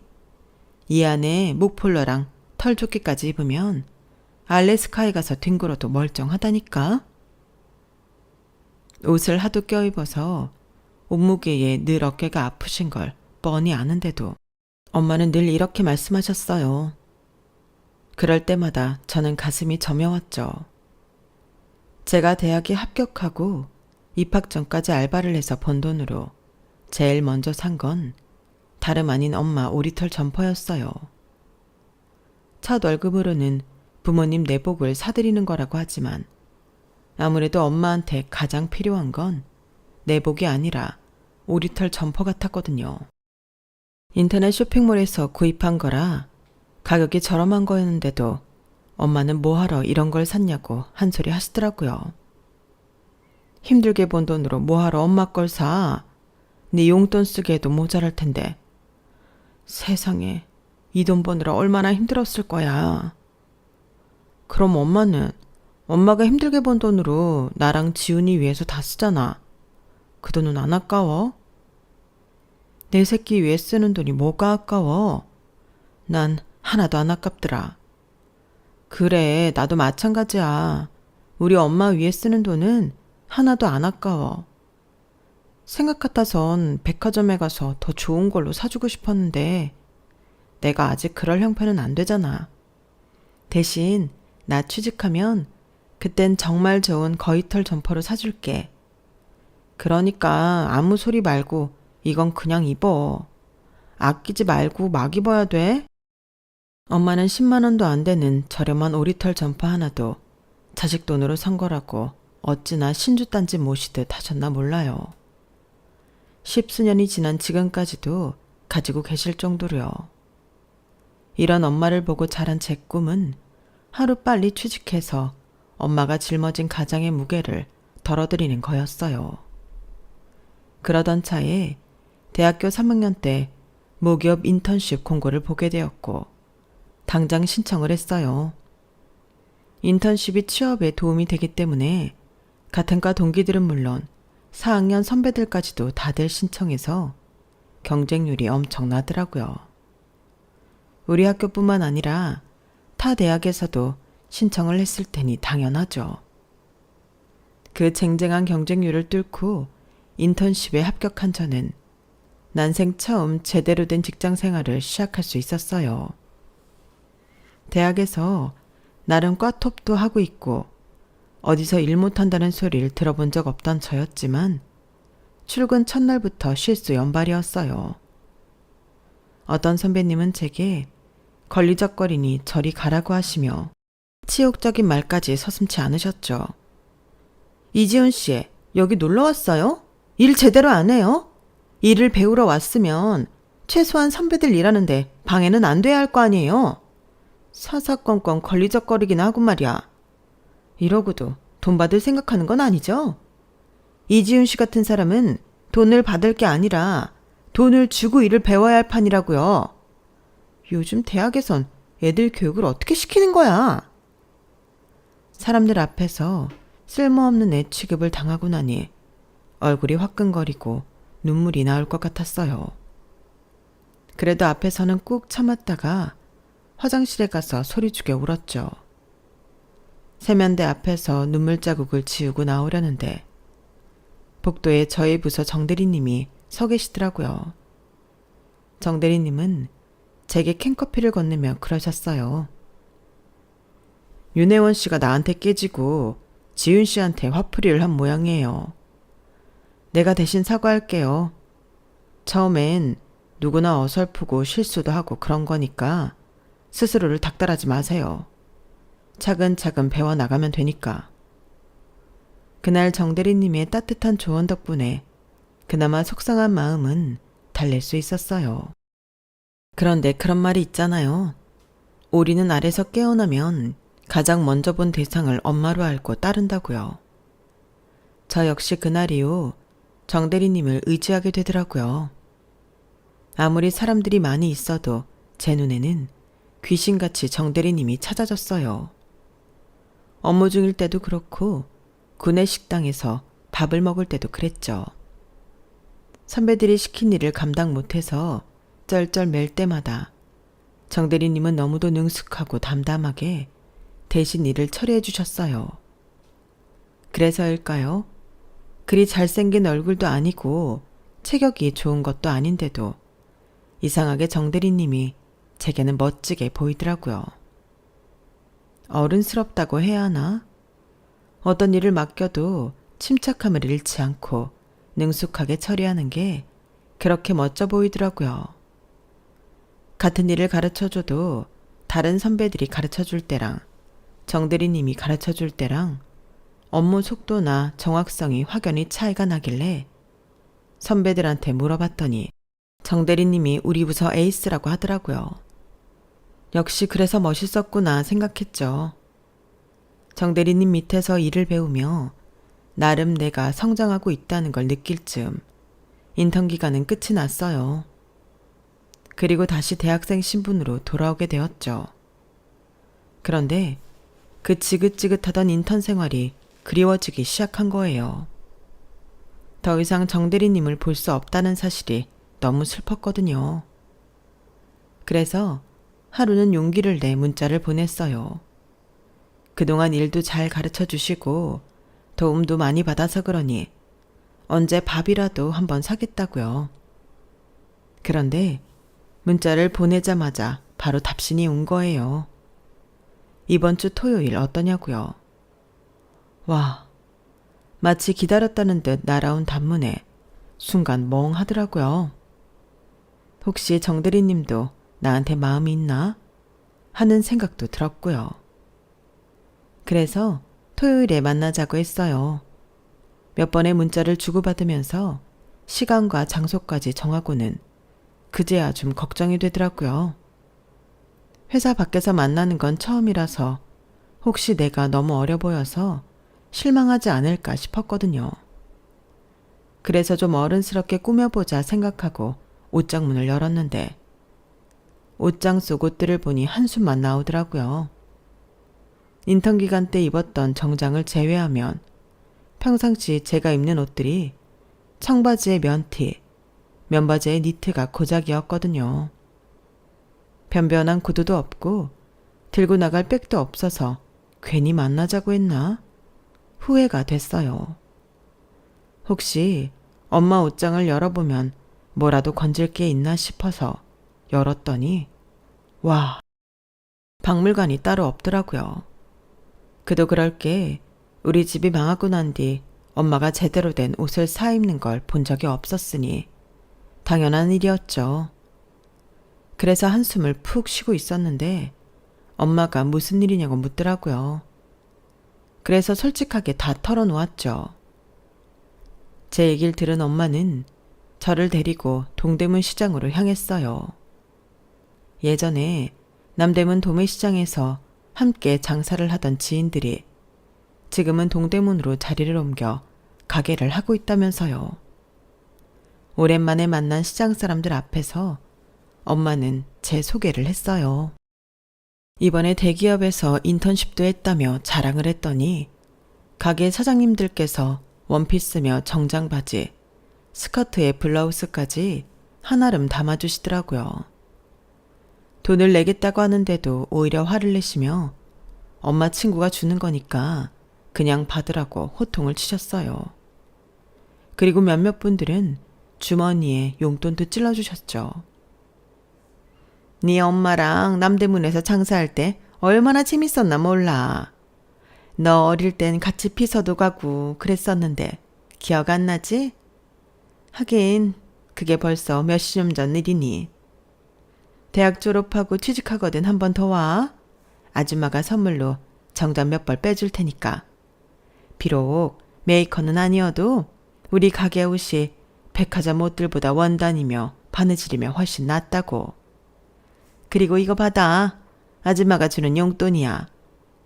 네 엄마 혼자 고생하는 거 보면서 걱정 많이 했는데 이렇게 잘 자라주니 내가 다 고맙다 얘.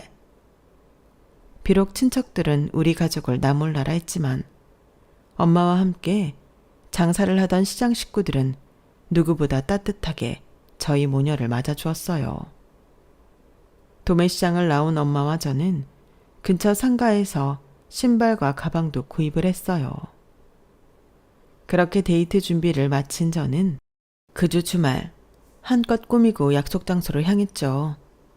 그런데 정대리님 의상이 제 의상과는 확연히 다른 거 있죠. 청바지에 PK 티셔츠를 입고 나왔더라고요. 저는 어른스럽게 보이려고 나름 꾸미고 나왔는데 말이죠. 순간 웃음이 나서 깔깔대고 웃었어요. 아무래도 정대리님은 자기가 저에 비해 늙어 보일까봐 꽤 신경을 쓴 것 같았거든요. 서로의 의상을 보고 대충 상황을 눈치챈 우리는 피식거리며 한참을 웃었어요. 7살 나이 차이는 그리 적은 차이는 아니었지만 사람이 사람을 좋아하는데 걸림돌이 되지는 못하더라고요. 그날 종로 2가에서 만나 인사동을 돌며 데이트를 하는데 정말이지 나이 차이는 조금도 느껴지지 않았어요. 오히려 또래 친구들과 만날 때보다 더 편하더라고요. 사실 대학에 들어가고 얼마 안 돼서 남자친구를 사귄 적이 있었는데 지금 생각해도 그 애는 정말 최악이었거든요. 데이트할 때 남자만 돈 내는 건 역차별이라며 데이트 비용 통장을 만들자고 해서 만들었는데 헤어질 때 그러는 거예요. 야, 내 생일은 아직 안 됐으니까 내 생일 선물 비용은 궁금해서 빼줘. 네 생일은 궁금해서 챙겨줬으니까 그게 맞잖아. 헤어지면서 데이트 비용 통장에 남은 돈을 나눠 갖자고 하면서 그 말을 하는데 정말 학을 뗐어요. 왜냐고요? 제 생일날 선물을 산 비용뿐만 아니라 그날 먹은 밥값, 차비, 심지어 편의점에서 생수 샀던 것까지 다 비용 처리를 하더라고요. 진짜 대단한 놈이다 싶었죠. 하도 얕게 굴길래 그럼 밥값에서 내 밥값은 빼고 줘야 하는 거 아니냐고 했더니 저보고 지독하다며 꿍시렁 대더라고요. 사실 그 밥값은 받을 생각도 없었는데 녀석이 하는 꼴을 보고 짜증이 나서 100원짜리 하나까지 다 받아냈었죠. 그런 남자를 만나다가 정대리님을 만나니까 내가 그동안 연애를 잘못해왔나? 하는 생각이 들 정도로 구름 위를 걷는 기분이었어요. 제가 약속대로 점심을 샀더니 정대리님은 후배한테 얻어먹기만 할 수 없다며 영화도 보여주시고 와인도 사주시더라고요. 꼭 제게 돈을 많이 써서 좋았다는 게 아니라 같이 있는 동안 예전 남자친구처럼 돈돈거리거나 조금도 손해보지 않으려고 얕게 구는 모습이 보이지 않아서 마음이 편했던 것 같아요. 이게 어른의 연애구나 하는 생각이 들 정도로요. 그날 이후 정대리님과 종종 주말에 만나 데이트도 하고 드라이브도 다니곤 했어요. 그러다 어느 순간부터 할 것도 없이 사귀게 되었죠. 취업 준비다 뭐다 한창 바쁠 대학교 4학년을 저는 연애를 하며 보냈어요. 제 취직 준비는 남자친구인 정대리님이 많이 도와주었거든요. 그러다 보니 밖에서 만나기보다는 주로 저희 집에서 데이트 겸 공부를 했는데 그래서 저희 가족들과도 스스럼 없이 지낼 수 있었어요. 남동생은 제 남자친구를 형이라고 부르며 따랐고 엄마는 정서방이라고 부르며 사위 대접을 하셨거든요. 사실 이런 호칭을 갖게 된 데는 이유가 있어요. 제가 입사 시험에 합격을 하면 바로 결혼식을 올릴 예정이었거든요. 처음엔 얼른 취직해서 생활에 보탬이 되고 싶었는데 남자친구가 하루는 그러는 거예요. 그런 이유라면 결혼을 먼저 하는 게 어때? 생활은 내 월급으로도 충분하니까 자기 월급은 장모님이랑 처남 돌보는 데 쓰면 되잖아. 아무래도 생활이 안정되면 조바심도 덜 나고 낫지 않겠어? 정말 그래도 돼? 내 월급으로 엄마랑 지훈이한테 써도 되냐고. 당연하지. 그러지 말라고 하면 자기 나랑 결혼 안 할 거잖아. 우리 부모님은 여유도 되고 나 아니어도 형들이 있으니까. 그치만 장모님한테는 당신 하나뿐이잖아. 그러니까 내 눈치 보지 말고 어머니랑 동생한테 해주고 싶은 거 다 해. 안 그러면 나중에 가슴이 한이 될 거 아냐? 세상에 이런 남자가 또 어디 있을까요? 남자친구의 이런 배려 덕분에 저는 결혼을 서두르게 되었고 입사 시험에 합격해서 출근하기 전까지 비는 공백기를 이용해 결혼식을 치렀어요. 남편과 같은 회사에 합격을 했더라면 좋았겠지만 그러지 못한 게 아쉽기만 했죠. 거기는 대기업 중에서도 탑급이라서 경쟁률도 세고 저보다 스펙이 좋은 사람들이 많이 몰려서 서류 전형에서 바로 떨어졌거든요. 그래도 제가 합격한 회사도 나름 대기업에 인지도가 있는 편이라서 다행이다 생각했죠. 남편이 결혼 전에 약속했던 것처럼 제가 번 돈은 제가 알아서 쓰라고 했어요. 그래서 월급 중 일부는 미래를 대비해 적금을 들었고 일정 금액은 친정 생활비에 보탰어요. 그랬더니 엄마가 안 받겠다고 그러지 뭐예요. 넌 내가 사위 앞에서 고개도 못 들고 죄인처럼 살기를 바라니? 결혼했으면 네 가정 꾸릴 생각을 해야지. 왜 친정 살림에 신경을 써? 엄마가 그렇게 능력이 없어 보여? 아무리 네가 내 딸이라도 나 이런 간섭은 못 참아. 엄마, 내가 일찍 결혼한 이유가 뭔데? 엄마랑 지훈이 좀 더 안정된 상황에서 살게 하려고 그랬던 거야. 애초에 결혼 서두르면서 그이가 그렇게 하자고 했던 거라고. 나 결혼 안 했으면 내 월급 우리 집 생활비로 썼을 테니까. 그리고 내 월급으로 우리 부부 위에 적금도 들고 있어. 벌어서 다 엄마 주는 거 아니라고. 지훈이 남들 못지않게 가르치고 싶잖아. 나도 그렇다고. 비록 나는 못했지만 내 동생만큼은 남들처럼 어학연수도 보내주고 싶고 좋은 학원도 보내주고 싶어. 그래서 사회에 나갔을 때 돈 없어서 제 꿈 못 펼치는 일 없게 하고 싶다고. 이 돈 그러라고 주는 거야. 내 동생 위해서 누나가 주는 돈이라고. 엄마의 반대에 하는 수 없이 동생 핑계를 대며 돈 봉투를 내밀었어요. 좋아. 그럼 딱 지훈이 학원비만이야. 그 이상은 안 돼.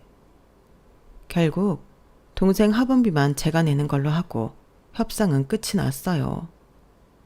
그 얘기를 들은 남편은 괜히 자기 때문에 제 입장만 곤란해졌다고 미안해 하더라고요. 그런데 사실 남편이 미안해할 일이 있나요? 남들보다 처가에 신경을 더 써주려다가 그렇게 된 걸요. 어차피 이렇게 된 거 일단 제 월급은 잘 모아두기로 했어요. 사람 일이 어떻게 될지 모르잖아요. 언제 우리 부부한테 목돈이 필요하게 될지도 모르고 갑자기 가족 중 누군가가 병원 신세를 지게 될지도 모르니까요. 그렇게 모아뒀던 돈의 일부는 수년 뒤 남동생이 영국으로 어학연수를 가는데 사용했고 대부분의 금액은 전세를 벗어나 우리 집을 장만하는 데 보탰어요. 돈이 모으기는 힘들어도 쓰는 건 한순간이더라고요. 이른 나이에 한 결혼이라서 아이는 좀 천천히 가질까도 했지만 남편 나이가 있어서 그런지 시부모님께서는 손주는 언제 안겨줄 거냐는 말을 자주 하셨어요.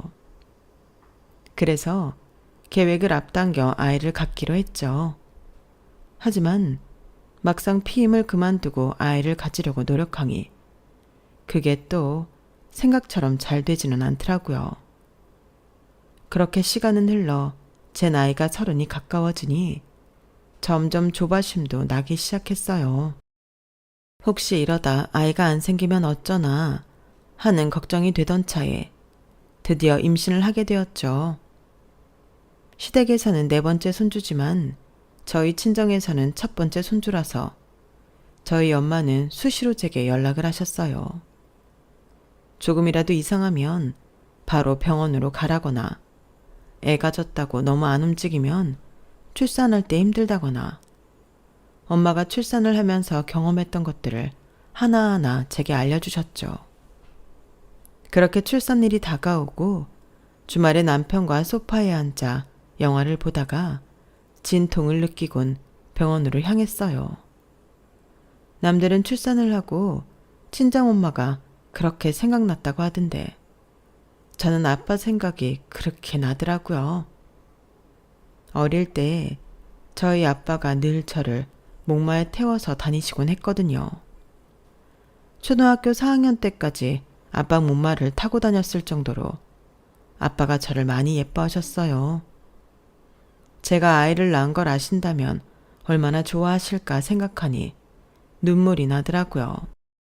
비록 가족을 버리고 집을 나가신 이후 한 번도 연락이 없는 아빠가 원망스럽기도 했지만 한편으로는 무척이나 그리웠어요. 가족을 위해 모든 빚을 떠안고 떠나신 걸 알기에 더더욱 그랬죠. 신기하게도 우리 아들은 남편과 제가 아닌 저희 아빠를 많이 닮았더라고요. 생김새뿐만 아니라 행동까지도요. 한 번도 본 적 없는 외할아버지를 어떻게 이렇게 닮을 수 있나 신기할 정도였어요. 엄마도 저희 아들을 볼 때마다 아빠를 많이 닮았다는 말씀을 하실 정도니 말 다 했죠.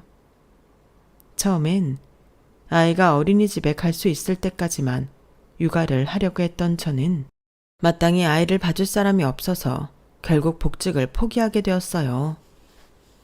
시어머니는 연세가 많으셔서 손주를 봐주실 여력이 없으시고 저희 엄마는 아직 한창 일을 하실 나이였기 때문에 손주 때문에 일을 그만두시게 할 수가 없었거든요. 그러던 차에 남편이 일은 그만두는 게 어떻겠냐고 하길래 그러기로 한 거죠 뭐. 기껏 대학 공부까지 하고 어렵게 들어간 회사였는데 고작 5년 일하고 그만두려니 아깝기도 했지만 내 아이를 생각하면 일을 그만두는 게 차라리 최선이겠다 싶었어요. 육아와 집안 살림을 하다 보니 이것도 제 적성에 잘 맞는 것 같기도 했고요.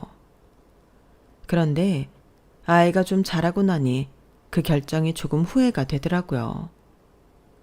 여전히 일을 하는 친구들을 보면 하나같이 생기가 돌고 자신감이 있어 보이는데 저는 그 반대였거든요.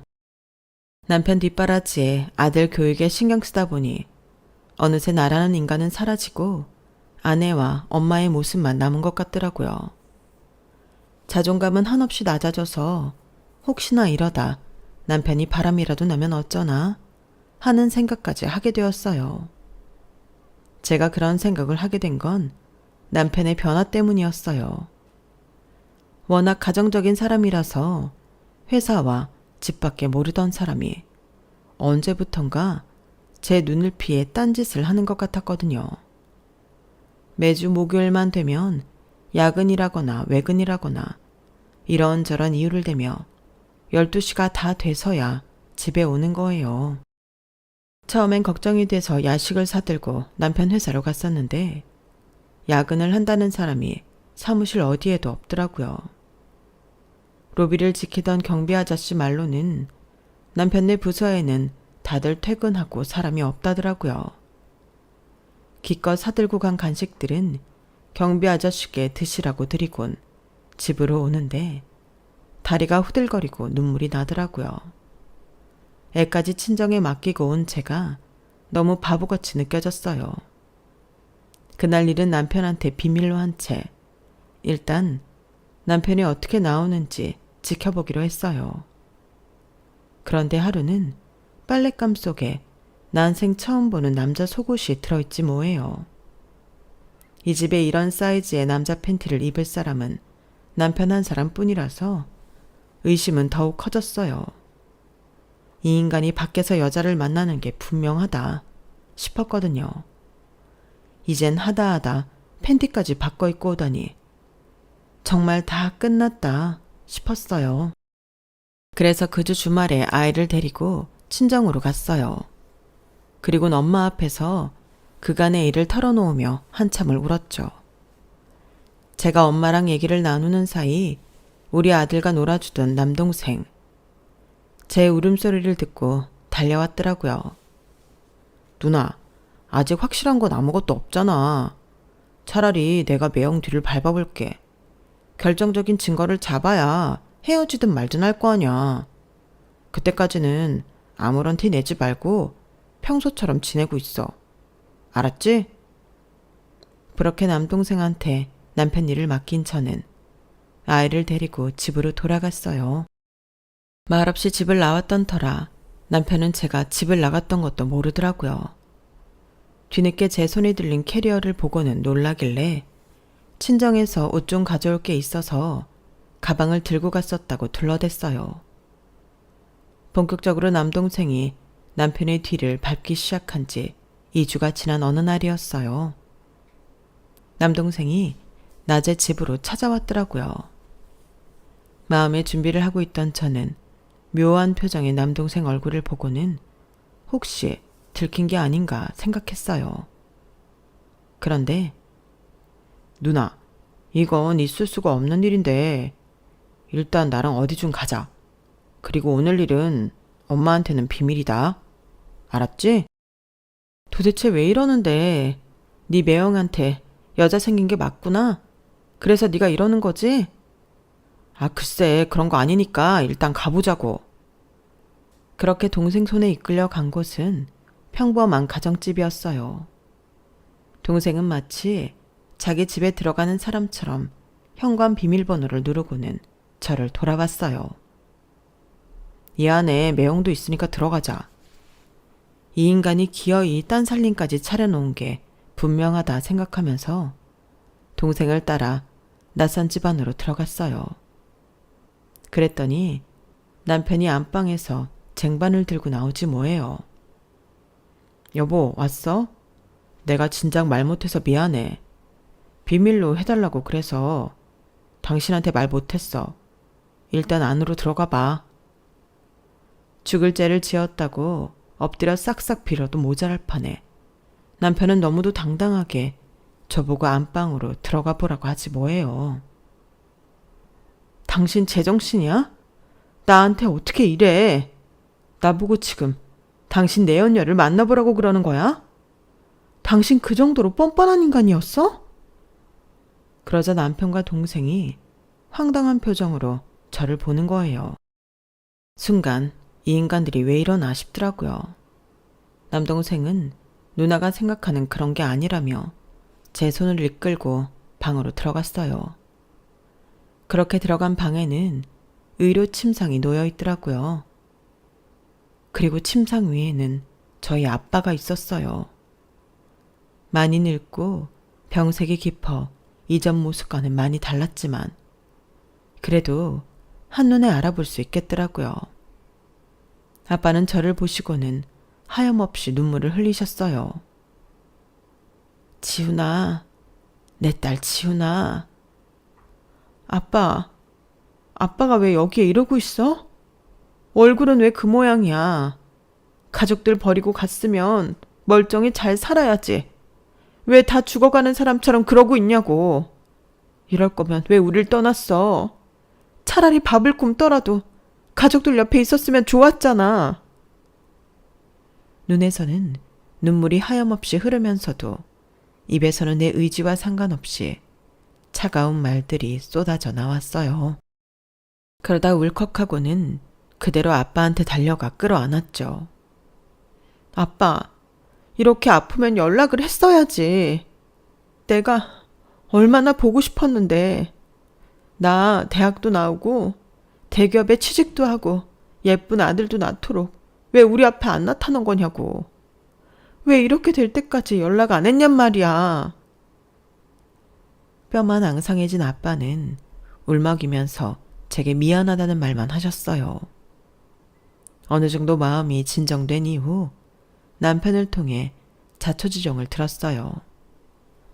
몇 달 전 회사로 누가 찾아왔었는데 얘기를 들어보니 우리 아빠 간병인이라고 하더래요. 아빠가 가족들한테는 비밀로 하고 잠깐 만나자고 해서 아빠 집에 찾아오게 되었다고요. 20여 년 동안 가족들과 연락도 끊고 미국에서 불법 체류자로 살아오신 아빠는 화장실 청소일부터 온갖 허드렛 일을 하며 돈을 벌었고 그렇게 모든 빚을 갚을 수 있었다더군요. 빚을 갚은 이후 도미니카 공화국에 살고 있는 지인과 함께 그곳에서 옷공장을 운영했고 미국에 있는 한인업체에 납품을 하게 돼서 꽤 돈을 벌 수 있었다더군요. 조금만 더 모아서 한국으로 돌아가자 생각했지만 그때 마침 암에 걸렸다는 사실을 알게 되었고 이런 몸으로 가족들 앞에 나타나는 게 짐밖에 안 될 거라 생각해 이렇게 혼자 살고 있었던 거예요. 업체를 통해 저희 가족이 어떻게 살아왔는지 알게 된 아빠는 죽기 전에 제 남편을 불러 유산 문제를 정리하려고 했던 거예요. 당신이 죽고 난 뒤 모든 재산을 아내와 자식들에게 온전히 가게 하도록 말이죠. 그 사실을 알게 된 남편은 가족들을 만나보라고 저희 아빠를 설득하기 시작했고 간병인이 자리를 비우게 되는 목요일마다 찾아와 대신 간병을 했던 거예요. 그걸 남편의 외도로 착각한 저는 남동생을 통해 남편 뒤를 밟게 했던 거고요. 아빠는 한사코 엄마한테는 말하지 말라고 하셨지만 자식으로서 그럴 수는 없었어요. 나중에 아빠의 부고를 듣고 엄마가 얼마나 충격을 받게 될지 누구보다 잘 알고 있었으니까요. 그래서 다음날 엄마를 찾아가 아빠 소식을 전했어요. 엄마는 너무도 멀쩡한 표정으로 겉옷을 입으시더니 저보고 앞장을 서라고 하시더군요. 그렇게 수십 년 만에 다시 만난 엄마와 아빠는 한참을 끌어안고 우셨어요. 그리고 그날부터 엄마는 짐을 싸들고 아빠 집으로 들어가셨죠. 그 집에서 아빠는 1년 남짓 살다가 세상을 떠나셨어요. 평생 가장의 무게에 짓눌려 사시다가 병이 들고 난 뒤 딱 1년간을 가장의 짐을 내려놓고 살 수 있으셨죠. 그래도 그 1년 동안 그동안 못 들었던 아내 잔소리도 듣고 손주 재롱도 보시고 알콩달콩 잘 사는 딸 내외와 박사 학위까지 딴 아들까지 보셨으니 후회는 없으시리라 생각해요. 남편의 외도를 의심했던 저는 앞으로는 절대 남편을 의심하지 않겠다. 마음속에 각서를 새겨 넣었어요. 이런 남자를 어떻게 의심을 해요? 의심하는 제가 나쁜 사람이죠. 남편 덕분에 아빠와 보낸 1년은 절대 잊지 못할 거예요. 아빠, 하늘에서는 아프지 마시고 우리 가족 예쁘게 사는 모습 잘 지켜봐 주세요. 언제가 우리 가족이 다시 만나게 될 때까지 안녕히 계세요. 지금까지 제 사연을 들어주셔서 감사합니다. 들어주신 모든 분들의 삶이 매일매일 행복으로 가득하기를 바랍니다. 여러분, 사연 댓글에 응원과 현명한 조언 부탁드려요. 좋아요와 구독은 저에게 큰 힘이 됩니다. 오늘도 좋은 일 가득하세요.